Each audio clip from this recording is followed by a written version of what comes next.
Joe's appearance last week with Jimmy Kimmel out in Los Angeles. He also sat down with Bill Maher on Friday and had a wide-ranging conversations with the hosts of Pod Save America, the hit political podcast led by former aides to Barack Obama.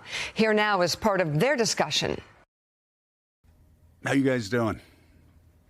Pretty good. All right. Right. All things considered. Depressed?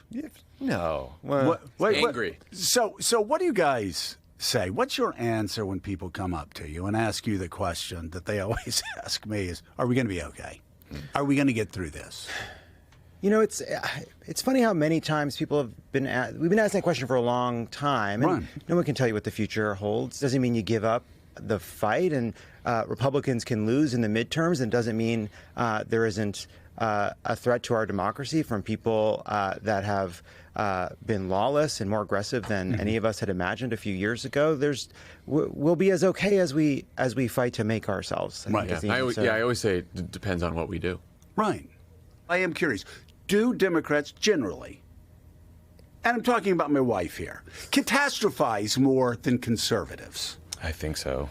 Yes. I think partly it's the news diet because Democrats tend to, at least this version of the split between Democrats and Republicans, right. Democrats have a coalition that is much more highly engaged and sort of reading the news all of the time. Right. And I think that some of it is you're sort of watching this unfold and you feel helpless to change it on your own. Right. And so the catastrophizing sort of comes from that. Yeah. I just also...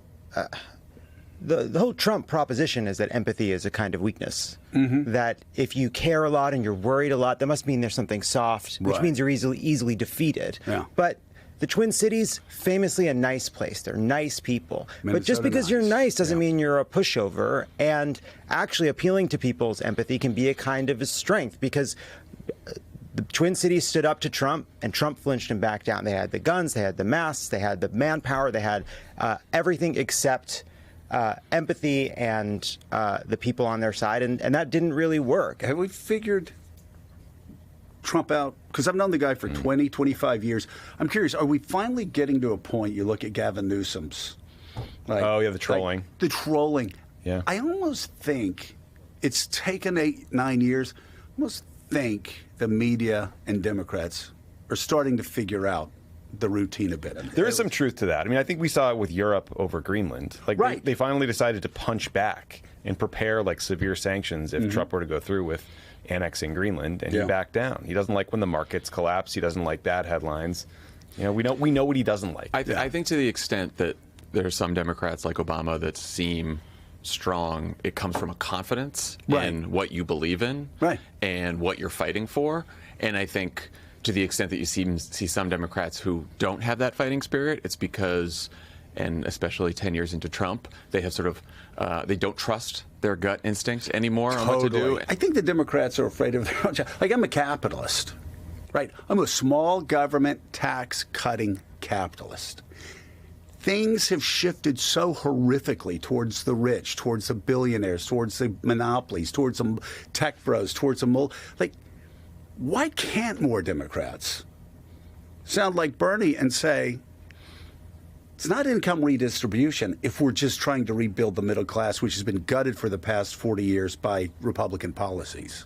I think they're scared off by Bernie's position ideologically on the political spectrum, but I would say that a big part of his appeal, and not all of it, some of it is ideological, but a big part of his appeal is that he seems like he's outside the system, even though he has been working inside the system for most of his life. But he is suspicious of authority, institutions, the system as it is. He talks about big change, and at a time where people are so cynical and now have tipped into, which is now tipped into nihilism about the political system.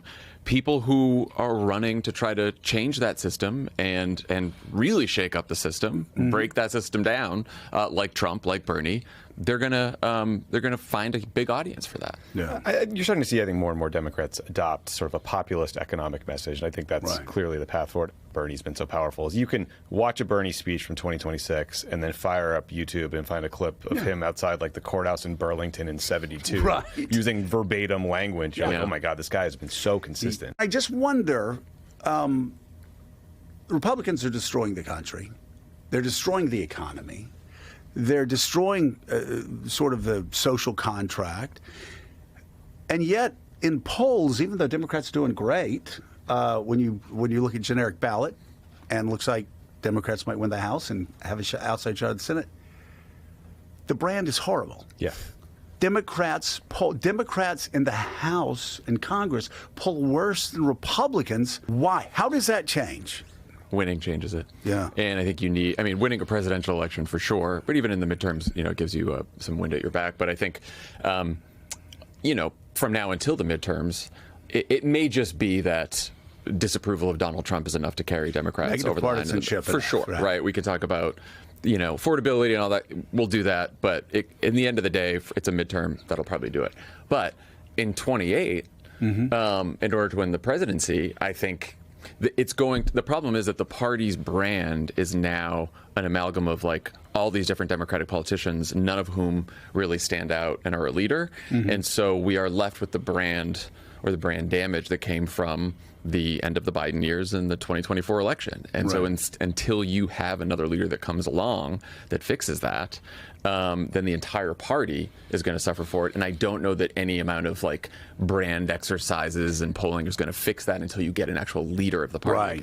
Biden being on a mission to defeat Trump, and then his mission becoming mostly incomprehensible by the end, and the lack of a primary, meant we haven't had a big debate about what the Democratic Party stands for, and no new leader emerged. Kamala Harris had 107 days. I think there's, in a difficult situation, she did the best she could, but we see the danger of having a party that doesn't really have a worldview, because every question becomes a hard question.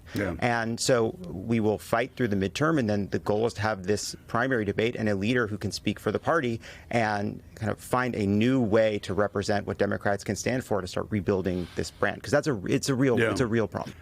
Do you think our kids 20 years from now, 30 years from now, are going to be looking back and watching the execution of two Americans on the streets of our country and watching the resistance from the people of Minneapolis? I hope so. I mean, look, I feel like, remember the first few weeks after Trump was reelected, like his cultural currency was so high. Like he was getting cheered at, NFL games. Athletes were doing the Trump dance. You know what I mean? It just felt like he was ascendant. That broke a little while ago, but it is really dipping now. And I think people are starting to speak out in spaces where they weren't talking about politics otherwise. And I think Minnesota has changed something. I think about, what are my kids going to look back at and say, Daddy, what were you doing? Why didn't you guys fix this? I think about what ICE is doing right now. I think about us just giving up the farm to China on artificial intelligence. I think about everyone just giving up talking about climate change or doing anything about it, actually making it worse. Nobody talks about it. Nobody talks about it. Nobody talks about it. We're just killing off wind projects that are already done because Trump doesn't like them. So I worry about that a lot. Hopefully they take some inspiration, though, from Minnesota. You don't want to do too much celebrating, because rightly you're cautious about taking your guard down. But the people of Minnesota beat the Trump administration. That's what happened. And they were braver than our biggest corporations, than our universities. The actual people stood up. And even when we're told, oh, Trump doesn't, Trump is trying to dominate, that we're seeing the rise of fascism, they stood up and Trump flinched. And I hope that's a lesson people take from this, too, that we remember that, too. I think that we have been in this for now a decade. And the resistance now and the opposition is much different than it was in the first term. And I think it's quieter. There's more wisdom gained from experience. And it's also, I think, a little bit more focused on like what it is that really matters, what the real danger is, what the real threat is, and what the opportunity is. And also, as we've seen in Minneapolis, like helping your neighbors, reaching out to other people. And it's more humanist.